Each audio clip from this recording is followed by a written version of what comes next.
Hey guys, I hope you're doing well. Welcome to the Camp Sonshine podcast, where we want to, help facilitate a transformational relationship between you and God and between you and the world around us. We're really excited for all that you're going to do in your life, not just what you're going to do when you come here to serve at camp, but what you're going to do, far beyond your years and your time here with Camp Sonshine. For all those alumni that are listening, we just love you. We support you guys in the work that you're doing, and we hope that God blesses you in all that you're doing.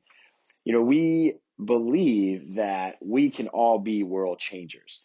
We do. We really believe that. We believe that we change the world one life at a time with the work that we do, whether that is with our parents with camp or whether it's with the campers, whether it's between other staffs. We really believe that you can change the world. You, whoever you are and wherever you're listening, that you can change the world.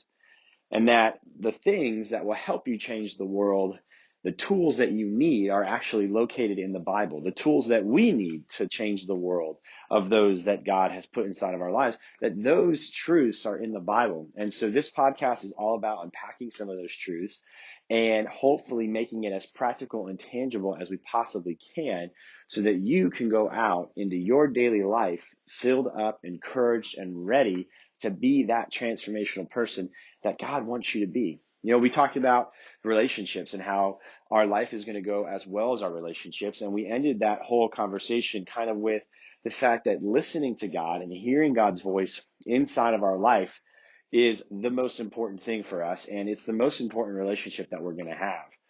And going from there, I want to talk a little bit about our dreams. I want to talk a little bit about how, man, if you're listening to God in your life and you're hearing his voice in your life, then you should be dreaming. Look, I think we all should have a dream. All of us, every single one of us should have a dream. And we should be able to have a really clear understanding of what that dream is all about. What do we want to accomplish with our life?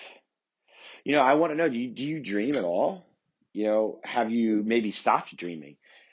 Maybe you're scared of having a dream. Maybe you're scared of your life being about something because you have no idea what that would be. And the thought of it being about something big and about something grand and about something wonderful, maybe that scares you a little bit. Or maybe you're the type of person that is always dreaming. Maybe you dream so much that everybody else around you is like, yo, get out of the clouds, come back down to earth, join us here because we're all doing, life, and you're just up in the clouds dreaming all day long. I don't know where you are on the spectrum of dreams. Maybe you're scared to have them. Maybe you have so many of them that you don't know where to start. But either way, getting a dream, getting really clear about that dream, man, it could be the most important thing for us in our lives. If you don't have a dream for your life, I think that your life's going to be like a dream. If you don't have a dream for your life's going to be like a dream. What do I mean? I mean that you're just going to sleep through life. You're just going to float through life. You're going to crawl through life. And then you're going to get to the end of your life and you're going to be filled with regret. You're going to be boring. No one's going to want to be around you. Your life's not going to have any purpose. You got to have a dream. And your dream, in my opinion, shouldn't be, I got to get a job. I got to, pay my bills. I got to get a house. I got to have my 2.5 kids. Then I got to go back to school because I got to get more money because I got to get a bigger house. That doesn't sound very dreamy to me. And I think if the people who, if they could speak to their young selves after going through a life that might be like that, I think they would look back and they would say, don't do that. Don't go through life just trying to get as comfortable as possible. Don't go through life just trying to make everything fit inside a pretty neat little box where there is no challenges, where there are no difficulties, and when you don't have a dream. Because when you're young, man, you're filled. There's something about being young before all those challenges come where your life is filled with dreams, hopes, desires, things that you want to see happen. But as you get older and as your responsibilities grow and as bills become real and as maybe you have student loans or maybe whatever happens in life, it kind of piles that on top of us, and circumstances then get us to do a lot less dreaming, a lot less hoping, a lot less having faith for something, and a lot more of, I just got to grind through this.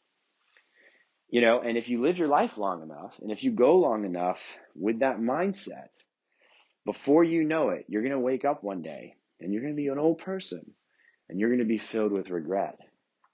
And I want so badly for you, for your life to not be that way. I want your life to be meaningful, to be filled with hope, for you to wake up inspired and inspiring someone else. And I want you to have a dream. I don't want your life to be a dream. I want you to be able to have a really clear focus and a really clear understanding about why you've been placed on this earth and what you're trying to accomplish. Because when you do, you bring benefit to everyone around you.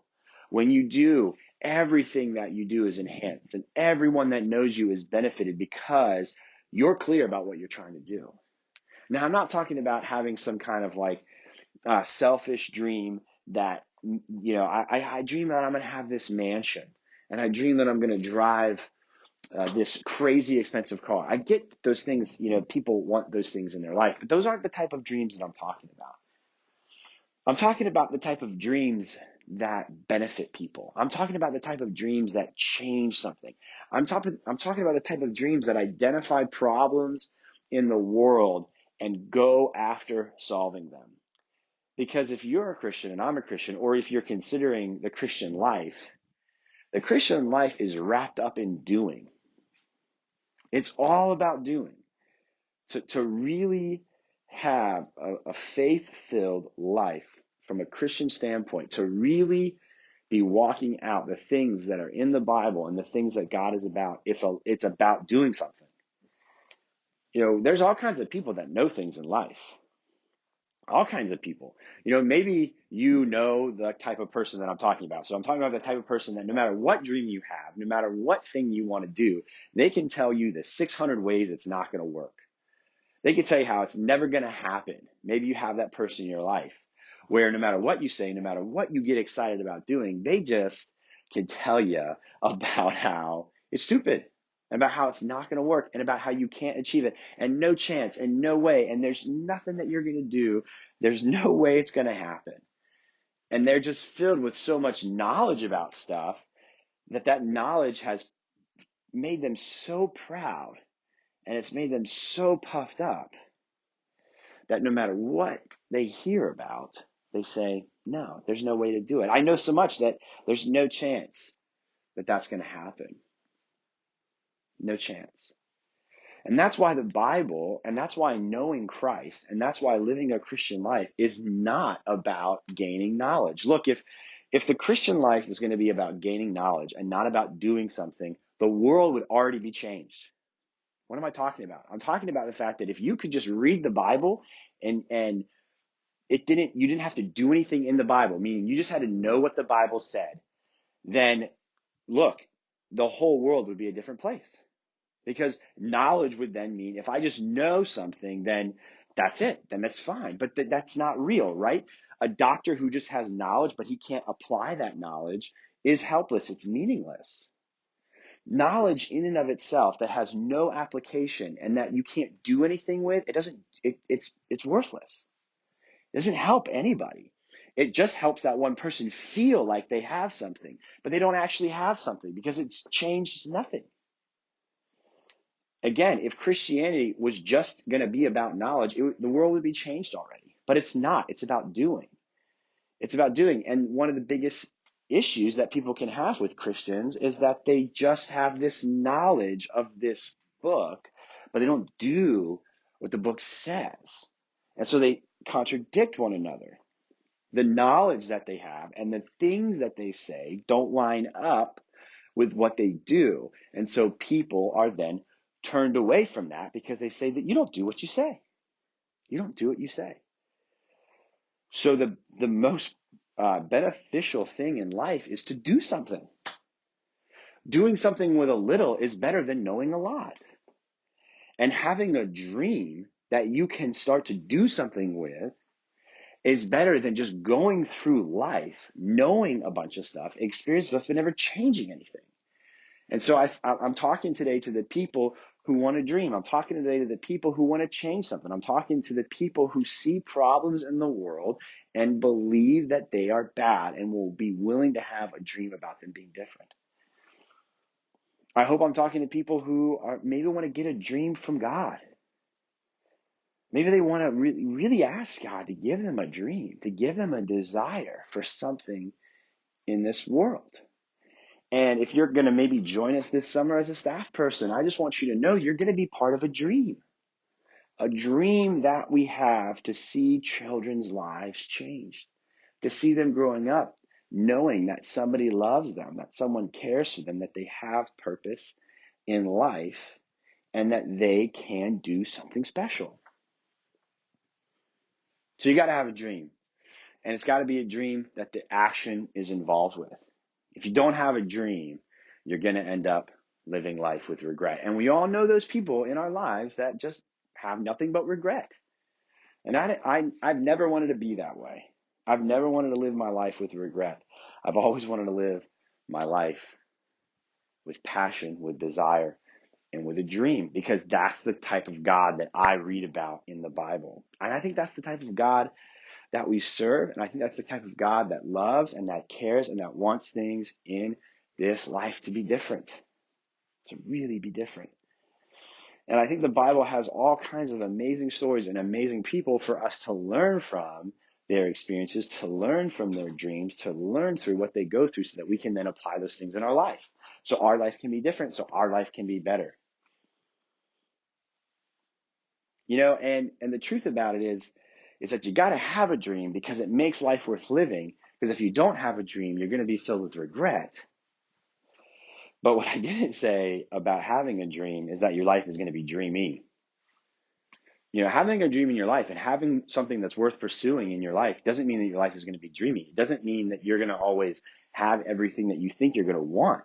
It means that you have something worth pursuing. It gives meaning to life, but it doesn't mean that everything's going to be comfortable, that everything's going to be rosy, and that everything's going to work out the way you think it's going to work out all the time. That's not the case. Think about it.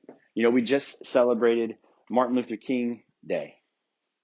He had a dream, right? His whole famous speech was that he had a dream that one day what? That one day his children and other races would be able to go to school and live life together and view each other not based on their skin color, but based on the content of their character. That was his dream. That people wouldn't be judged or misjudged because of their color, but they would be judged out of their actions. And listen to his dream. His dream lines up with what God says, that you're going to be judged not on what you know, but on what you do. And that was his dream. His dream that his kids would grow up not being judged based on their color, but based on what they do and how they act. That was his dream. But you know what? His life wasn't dreamy. He went through difficulty after difficulty after difficulty after jailed, beaten up, and ended up getting assassinated for his dream. Now, I don't know about you, but I don't wake up every day, and I didn't wake up 10 years ago thinking, man, I can't wait to get assassinated for my dream. I can't wait to get beat up for my dream. I can't wait for my family to think I'm stupid, for my friends to walk away from me, for me to go through difficulty and turmoil and frustration for this dream that I have. We don't do that as people. We don't.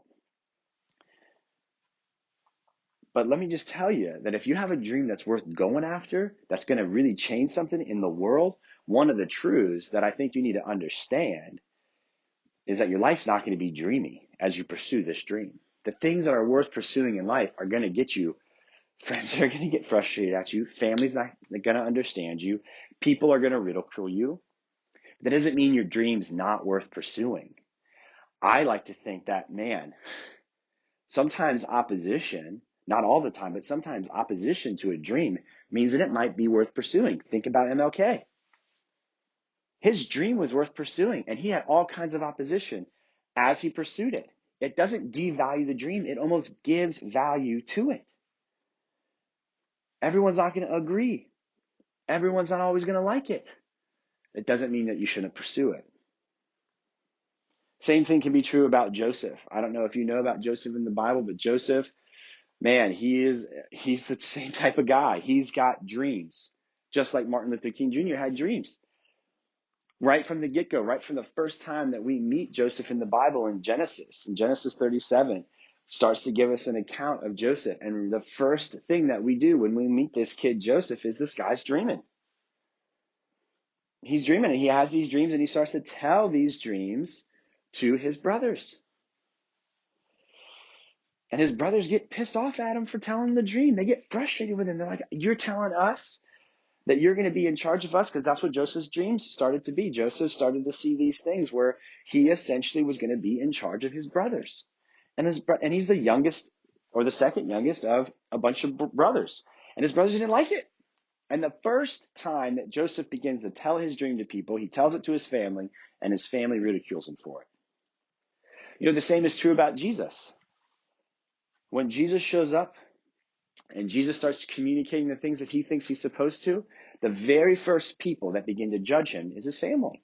The people closest to him push him away first. Jesus' dream is the most beautiful dream that's ever been dreamt. For all men, for everywhere, to be free, for sin and death to be dead, and for all of us to be alive in Christ. That's Jesus' dream. But the first people that he tells that dream to are also the first people that ridicule him. It doesn't mean that his dream wasn't worth dreaming. It doesn't. It just means that not everyone's going to always agree with you about what your dream is. And so as we unpack dreams, as we unpack this whole conversation, I just want to encourage you. I don't know where you've been. I don't know what you said. I don't know what your dream is. But what I do know is if you're anything like Martin Luther King, if you're anything like Joseph, and you're like Jesus, and you have a dream, you probably started to tell that dream to the people closest to you. And you've probably already experienced people in your life who have given you all the reasons why that dream's not going to happen. And maybe you stopped dreaming. Maybe you stopped hoping. Maybe you stopped working for that dream. And I just want to encourage you that over the next couple of weeks, as we talk about dreams, I want to ask you, I want to invite you into maybe dreaming again.